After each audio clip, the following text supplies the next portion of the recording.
Hello दोस्तों, स्वागत है आप सभी बच्चों का हमारे यूट्यूब चैनल आईएएस भैया पे।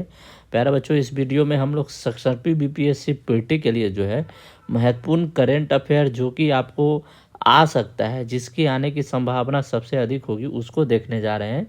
और इसमें लगभग आपको 15 क्वेश्चन मिलेंगे जो कि आपको एग्ज़ाम में आ सकते हैं। रोज़ इसी समय आपको शाम को जो है करेंट अफेयर का एक सीरीज मिलते जाएगा, तो ज़्यादा से ज़्यादा लोगों को इसको शेयर भी कीजिएगा आप। चलिए शुरू करते हैं। सबसे पहला जो है, देश का प्रथम कार्बन तटस्थ पंचायत कौन बना है? तो यह है पल्ली पंचायत, जो कि जम्मू एंड कश्मीर में है। और हाल ही के समय में यह चर्चा में क्यों रहा था? क्योंकि प्रधानमंत्री मोदी के द्वारा जो है यह घोषणा की गई थी। तो इसको याद रखिएगा, देश का प्रथम कार्बन तटस्थ पंचायत बना, यानी कि यहाँ आप कार्बन संबंधित जितनी भी चीज़ें हैं, है ना, वो सब अब यहाँ नहीं होगी। सारी चीज़ें सौर ऊर्जा से संचालित होगी। अगला जो है, दूसरा नंबर देख लीजिए, बहुत ज़्यादा ये भी इम्पोर्टेंट है। हरित हाइड्रोजन संयंत्र कहाँ स्थापित किया गया है? तो यह है असम के जोरहट्टा जो जिला है, वहाँ पे इसे स्थापित किया गया है।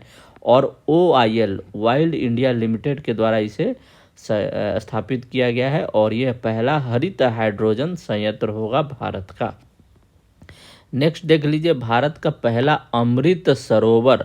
देखिए, अभी हम लोग आज़ादी का अमृत महोत्सव मना रहे हैं, तो इसमें जो है बहुत ज़्यादा चांस है इससे रिलेटेड क्वेश्चंस का। तो भारत का पहला अमृत सरोवर जो है उत्तर प्रदेश के रामपुर की ग्राम पंचायत पटवाई में तैयार किया गया है। तो याद रखिएगा, भारत का पहला अमृत सरोवर कहाँ शुरू किया गया है? उत्तर प्रदेश के रामपुर जिले के ग्राम पंचायत पटवाई में। ये भी इसको याद रखिएगा। अगला है चौथा नंबर, देख लीजिए, ये भी बहुत ज़्यादा इम्पोर्टेंट है क्योंकि अभी हाल ही में लता मंगेशकर जी का निधन हुआ था। तो भारत का प्रथम लता दीनानाथ मंगेशकर अवार्ड जो है वो किसे मिला है? तो वो है प्रधानमंत्री मोदी को दिया गया है। तो इसको भी आप याद रखिएगा, प्रथम लता दीनानाथ मंगेशकर अवार्ड प्रधानमंत्री मोदी को दिया गया है।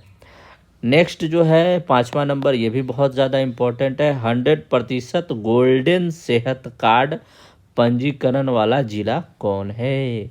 और यहाँ पे अभी हाल ही में प्रधानमंत्री मोदी का जो है दौरा भी हुआ था, और वो है सांभा जिला, जो कि जम्मू और कश्मीर में है।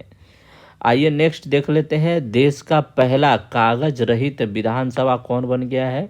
वो है नागालैंड। नागालैंड विधानसभा देश का पहला कागज रहित विधानसभा बन गया है। नेक्स्ट देख लीजिए, बनिहाल काजीगुंड सड़क सुरंग की लंबाई कितनी है? तो यह है 8.45 किलोमीटर, और इसे हाल ही में अभी बनकर जो है यह तैयार हुआ है। तो ये ज़्यादा इम्पोर्टेंट है, इसको भी याद रखिएगा। उसके बाद एक और अभी सड़क सुरंग बनाया गया है जो कि T49 है। यह एक प्रकार का सड़क सुरंग है जो कि जम्मू एंड कश्मीर में बनाया जा रहा है, और इसकी जो कुल लंबाई यानी कि ये जो कुल दूरी तय करेगी वो है 272 किलोमीटर। तो ये अभी प्रोसेस में है, इसे जल्द ही समाप्त कर लिया जाएगा। अगला है स्टैच्यू ऑफ इक्वलिटी जो है, जिसे हम लोग समता मूर्ति के भी नाम से जानते हैं। ये भी बहुत ज़्यादा इम्पोर्टेंट था, स्टैच्यू ऑफ इक्वलिटी, जिसे हम समता मूर्ति के नाम से जानते हैं। इसे 5 फरवरी 2022 को जो है हैदराबाद में जो है संत श्री रामानुजम चार्य की प्रतिमा के रूप में अनावरण किया गया है। तो स्टैच्यू ऑफ इक्वलिटी जो है, जिसे हम समता मूर्ति भी कहते हैं, इसे 5 फरवरी 2022 को जो है संत श्री रामानुजाचार्य की प्रतिमा के रूप में इसका अनावरण किया गया है। तो इसको भी याद रखिएगा आप।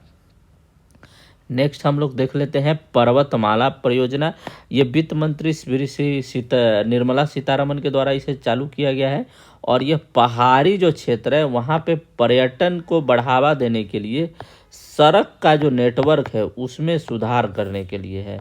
तो इसको भी याद रखिएगा, पर्वतमाला परियोजना ये सड़क से संबंधित है, और ख़ासकर पहाड़ी क्षेत्रों में जो पर्यटन है उसको बढ़ावा देने के लिए इसकी शुरुआत श्रीमती निर्मला सीतारमन के द्वारा किया गया है।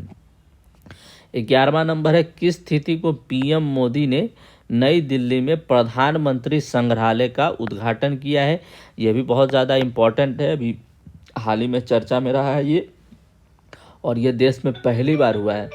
तो 14 अप्रैल 2022 को जो है प्रधानमंत्री मोदी के द्वारा प्रधानमंत्री संग्रहालय का उद्घाटन किया गया है, जिसमें अभी तक भारत के जितने भी प्रधानमंत्री हुए हैं उनसे जुड़ी चीज़ों को रखा जाएगा। अगला देख लीजिए 12वां नंबर, जनवरी 2022 में जो है ब्रह्मोस मिसाइल का पहला निर्यात किस देश के साथ संपन्न हुआ है, तो वह है फिलीपींस के साथ और 2805 करोड़ रुपया में हुआ है। तो ये भी आप याद रखिएगा, 2805 करोड़ रुपया। नेक्स्ट देख लीजिए 1 से 7 अप्रैल को राष्ट्रपति रामनाथ कोविंद का किन देशों की यात्रा है, तो वो है तुर्कमेनिस्तान और नीदरलैंड। तो याद रखिएगा 1 से 7 अप्रैल को राष्ट्रपति कोविंद ने अभी हाल ही में तुर्कमेनिस्तान और नीदरलैंड की यात्रा की थी, जहां पे उन्होंने तुर्कमेनिस्तान में इंस्टीट्यूट ऑफ इंटरनेशनल रिलेशन पे जाकर अपना अभिभाषण दिया था। तो इसको भी याद रखिएगा, इंस्टीट्यूट ऑफ इंटरनेशनल रिलेशन में उन्होंने 3 अप्रैल को जो है वो अपना भाषण दिया था उसमें, तो इसको भी याद रखिएगा। अगला जो क्वेश्चन है वो बहुत ज़्यादा इम्पोर्टेंट है। भारत का पहल जो है टीबी मुक्त, भारत को जो है टीबी मुक्त बनाने का लक्ष्य कब तक रखा गया है, तो वह है 2025 तक इसे रखा गया है। नेक्स्ट देख लीजिए 15वां नंबर, मध्यमा भोजन, जिसको हम लोग अभी मिड डे मील बोलते हैं ना, वही उसका नाम बदल कर क्या कर दिया गया है, तो उसका नाम अभी प्रधानमंत्री पोषण योजना रखा गया है और यह सन 1995 में पहली बार शुरू किया गया था मिड डे मील योजना। तो अभी इसका नाम बदल गया है प्रधानमंत्री पोषण योजना। तो ये क्वेश्चन आ सकता है कि प्रधानमंत्री पोषण योजना है ना का नया नाम क्या होगा, पुराना नाम क्या था मिड डे मील, नया नाम क्या है प्रधानमंत्री पोषण योजना, कब शुरू किया गया था 1995 में। धन्यवाद।